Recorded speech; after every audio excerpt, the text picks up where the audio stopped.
Assalamu alaikum, dear students. Bismillahirrahmanirrahim. Welcome you in lecture 5, that is also related with the analysis of an overhang beam. Okay, and here we are using the book by Mechanics of Material. Okay, that is R.C. Hebler. Okay, so I'm here selecting uh, a beam which has which is symmetrical, okay, which is symmetrical both from loading as well as from distance, is clear. And you see that this example is basically consisting of UDL and a moment. So I think this will be my last example on an overhang beam. I think I cover all kind of loading, clear. uh, there is one type of loading which I will for the time being I'm just ignore it because it is a little bit tricky at this moment. It is very difficult for a little bit difficult for you people, okay, that how we will assign an incline loading, clear. So in later lectures, inshallah, in coming lectures, basically I will show you that how we will assign an incline loading, clear, if it is acting at a certain degree, clear. So basically I will show you, and as well I will also show you that how we will assign in irregular loading like this type of loading. So this type of loading is easy, this type of loading is easy. You can say that at 0 I have this one value, and at a distance, let's say 3, I have this value. So you can assign this kind of loading as well. And this type of loading is a little bit tricky, okay. We have to create local axis, and then we need to rotate the load or axis, okay, by an angle of 60 degrees. So that is a little bit tricky, but in coming lectures, inshallah, I will do example on incline loading, clear. So let's see, we are solving this example, clear. I have a solution manual for this, okay, and you can see this example, clear, and their shear force and moment diagram. So let's see, check it, that how we can analyze this, okay. So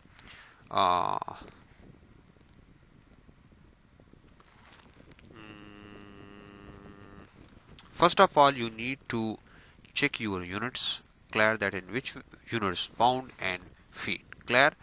So found and feet, clear. So you need to select your proper units, okay, at this time here, found feet, clear. And then you need to select the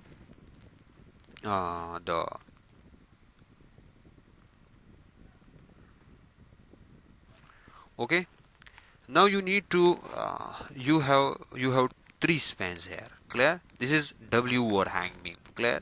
The one span is this one, okay, it starts from this point to this point, and then you have next span that starts from this point and ends at this point, and then you have next span that is span 3, that is span 2, clear. So you have 2 spans, okay. So therefore select units, okay, beam, and insert 3, clear. And you have spans that is different, clear. Spans are different, 4, 6, 4. So therefore we need to so basically we put the number of spans, that is we have 3, and the length. So what value it will be, we modify this, clear. So just okay, and then click the right button and edit grid data. Now you need to modify, okay. The same window is here, okay.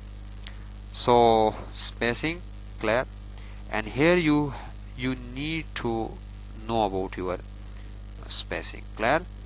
The first spacing starts, let's say this is point A, this is point B, this is a kind of representation in SAP. This is C and this is D, okay. So first span AB is basically is how much? First span spacing between A and B is 4. Clear? And between A and B, clear? And then B and C we have a spacing of 6, and in C and D we have a spacing of 4. Clear? And the rest is 0. So let's see. Select spacing, units, and from A to B I have 4, from B to C I have 6, and from B to C from C to D, sorry, that is 4, and the rest is 0. Clear? Leaving the rest of data as it is. Okay and okay. Okay, so now delete this one, make it to the exit plan. So now I think there is an error. Clear? There is an error because the spacing is not okay. This is AB and BC and CD. Okay, so this is not okay. So you can adjust it. Okay, you can adjust it, but it is difficult for you people right now. I will do example on it, that how you will adjust right now. So you need to bring a new template. Ignore this one. Okay, you have 3 spans. Okay, and leaving and use this custom grid spacing, not that one. Okay, edit grids. Clear? And select spacing. Okay, the first one is 4, the second one is 6, and the third one is basically 4. Clear? And okay and okay. So now remove that XZ plan. Okay, now it is okay. From A to B I have 4 feet, from B to C I have 6 feet, and from C to D I have again 4 feet. Clear? I need to remove these 2 joints because I have W over hang beam. Assign joint and selecting the special joint. Okay, there I need basically what type of, this is a kind of ruler support, and this is a kind of hinge support. So therefore I select this joint as a ruler. So assign, I will check it.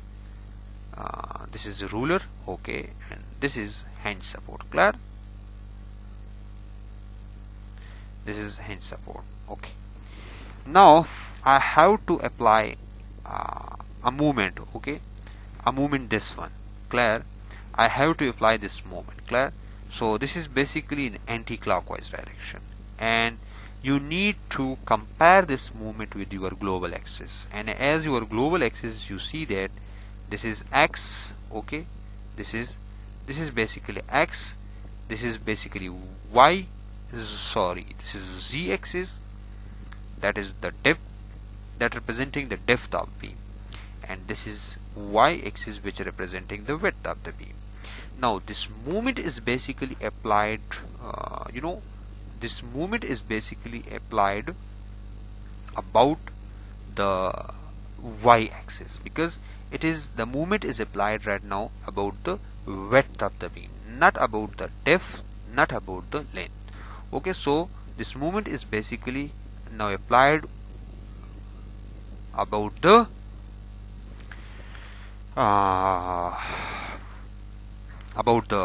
Y axis. Clear? And if you apply the right hand rule, so your thumb finger will represent the direction, that will be in Y axis. Okay, and the curl fingers, the curls are basically representing the curl is basically clockwise, so the movement direction is basically anti-clockwise. Clear? So this value will be a -1. Clear? So let's see. We first of all we will insert. So we have to assign the moment at this end. Okay, so you need to select it and assign frame loads, and you need to select point. Okay, not distributed point. Clear? Because movement here acts as a point load. You need to make it 0. Self weight multiplier is 0. Okay, sorry, 0. Modify. Okay, and now you need to select movement. Clear? This option and this option. Okay, absolute distance. This is a relative distance from N1. It is a little bit tricky and difficult. Okay, so at 0 you need to apply, this is the end. Basically, once you select this option, the 0 starts from this left side to the right. It is counting from the left to the right. Clear? And you have a movement of 200 pound. Okay, so you need to apply here 200 pound. Clear? 200 pound and just assign.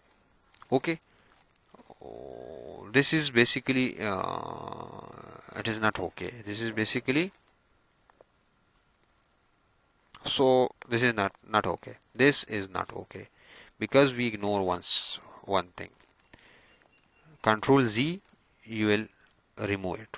Okay, assign frame load, point load. You have a movement but not in a gravity direction. The movement should be applied about y-axis. Clear? We ignore this step. Now okay, because movement in xz plane, in xy plane, in yz plane, you cannot see the movement in these planes. To see the movement, you need to go to 3D view. And we make also another mistake, because this movement is in anti-clockwise direction. It must be applied in that direction. Okay, it must be applied if it is a beam. So if it is applied in this direction, this means this is clockwise. It must be in that direction. Okay, it must be in that direction. So if it is applied in that direction, basically not in this direction, so then it is okay, because it is an anti-clockwise movement. So once we again make a mistake. Clear? So just Control Z. Okay, XZ plane. Clear? Select it, assign frame load, point, moments. You need to apply an anti-clockwise movement. So just only insert a negative sign with 200. Clear? And okay. Now you can see this is an anti-clockwise direction. The direction of arrow is now in opposite direction. Clear? Then again XZ plane, we need to assign UDL to this span. Clear? Assign frame load, distributed load, and the load is basically applied to the whole span. Clear? This option, found feet should be checked, force, not movement, and just giving the value of your UDL, that is 150. Okay, 150 pound per feet. Clear? And okay, the UDL is assigned. Now we need to assign movement to this frame. But remember, here you select this portion, so your 0 will be there, and your last point is basically at a distance of 4 feet. Okay, so you need to insert, you need to apply the loading, that is the movement, but the movement is applied to the free end. Okay, so you need to apply the movement at a distance of 4 feet. Clear? So select it, assign frame load, point load, assign frame, point load, and there found add existing movement. Clear? And there you need to select insert 4 feet. Clear? And you need to remove the negative sign, or you just insert 200 because the movement is now in clockwise direction. So you need to insert 200 with a positive sign. Clear? And okay. Now if you want to check the loading, let's see. This is in clockwise direction and this movement is in anti-clockwise direction. Clear? Now select the XZ plane.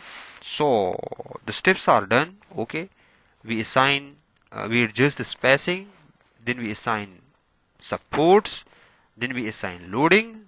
Now we need to analyze. So for analysis option, you can only press the F5 button or just this one.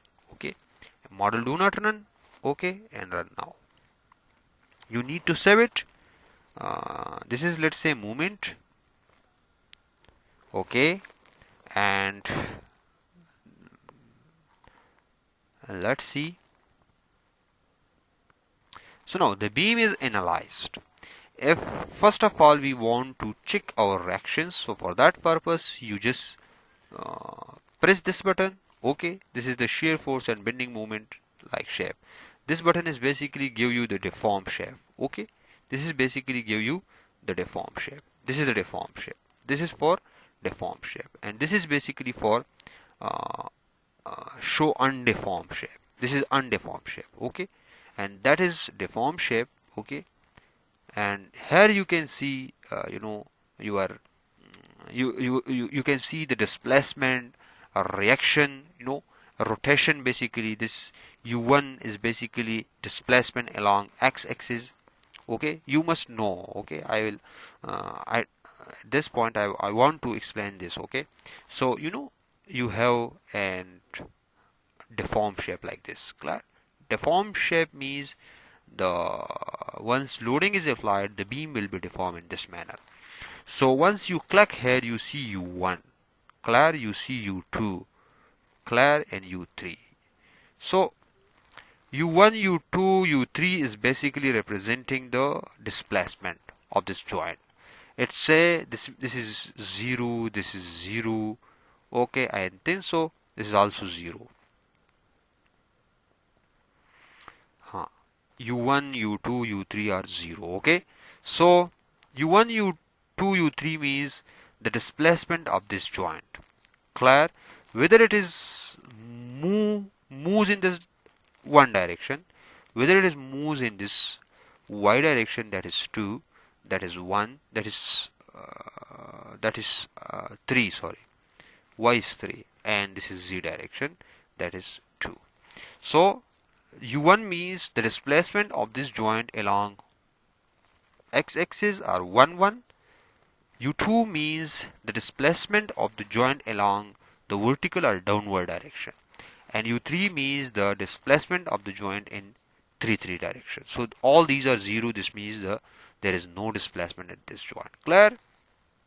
And similarly, r1, r2, r3 are the rotations. Okay, rotation means you all know that once we are basically analyzing indeterminate structures, and those lectures I will show you, we have some kind of rotations of occurred at the joints. Clear? So basically if we have a beam, okay, and we have support, okay, so this r1, r2, r3 basically showing you the the rotation of structure. Clear? The rotation of a support. Clear? So basically if this is let's say this is y axis, this is x axis, and this is z axis. So r1 means basically the rotation about one axis, 1, 1, and this means the rotation about x axis. Clear? The rotation about x axis. r1 means rotation about x axis. Clear? r2 means the rotation about z axis. Clear? In that direction or in either this direction. And r3 means the rotation about y axis, r3, 3. Whether the support is rotated about y axis whether the support is rotated about x-axis or whether the support is rotated about. So sometime we need this rotation, this displacement, and we check this with limitations. Clear?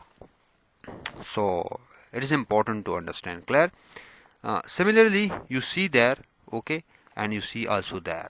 There will be, you can see the displacement, and this displacement is basically along the y-axis. Clear? So therefore, this is the free end rotation, and you see that u1 is equals to 0, u2 is equals to 0, and u3 is 0.00004 basically feet. So it is negligible, okay, it is very small amount of movement, displacement from their neutral axis, or you can say from their initial axis. And you see the rotation about x-axis is 0 and the rotation about z-axis is equals to 0, but the rotation about y, or you can say 2, this is this much radians. Clear? R2 is 0.0000157 radians. Clear? So this is a kind of explanation of deformed shape. Okay, let's see, we will see the joints reactions. These are the reactions. Clear? So let's see, check it. Our reactions are, where this is 450 pound and 450 pound. I already mentioned you at the beginning of this lecture that this beam is basically symmetrical beam. Clear?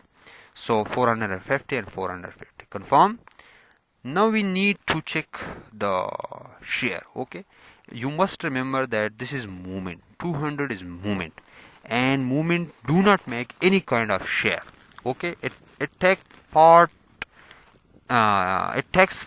in to movement and to bending. Due to movement, the beam bends, not shear. Clear? So the shear diagram will be in overhang portion comes out to be 0, and there will be it is a 1 degree curve. Okay, 1 degree curve, because this is UDL, and UDL also always make a 1 degree curve for shear and 2 degree curve for movement. So let's see, check it. Shear frame and shear about 2 to show values. Okay, so this is, I already mentioned you, this will be 0 and this will be 0, and 450 and 450. Let's see what will be the values of movement. Now movement, the applied movement will take part, and you will see their effect. Okay, and that will be constant. You must know that will be constant throughout this overhang beam. Okay, so let's see. As already mentioned you, the movement which is applied, it is constant through the span. Clear? But there UDL takes play their role here. So they bring the structure in downward direction. So you can see its effect. Clear? And this one 475 and 200 and 200. Clear? 400. Okay, so there is a little bit difference. Okay, it is not great difference. Clear? Although it is okay. Clear? And because if you show maximum value, okay, so 400 pound feet is the maximum value. Clear? Because it is constant. No, this is the difference. Clear? This is the basically difference. Clear? That basically it is UDL. Clear? And if it is UDL, so the diagram must be of, you can say, second degree. Okay, if there is first degree line, there must be second degree line. But safe assume the movement value, okay, at a specific region constant. Okay, if you look to the diagram, okay, so this diagram is basically somewhat like in this shape. Clear? This should be, you can say, this should be if I change, now the movement diagram will be in this shape, which is now in this right position, in this position. Okay, this is now. Okay, so basically if I explain you that what is this difference 450, basically we need to second degree curve here. Clear? We need a second degree curve here, but say assume it as a linear. Okay, so they ignore this 75 feet, extra 75 for 475. They just give you this maximum value. They, I think so, it takes an average value. Clear? So it is not a very huge difference. Clear? Okay, we can ignore it. So this is the end of this beam analysis. Okay, if you have any question, any doubts, any suggestions, you can contact me. Okay, and you can share your suggestions on my channel. Okay, comments, I welcome. Okay, thank you.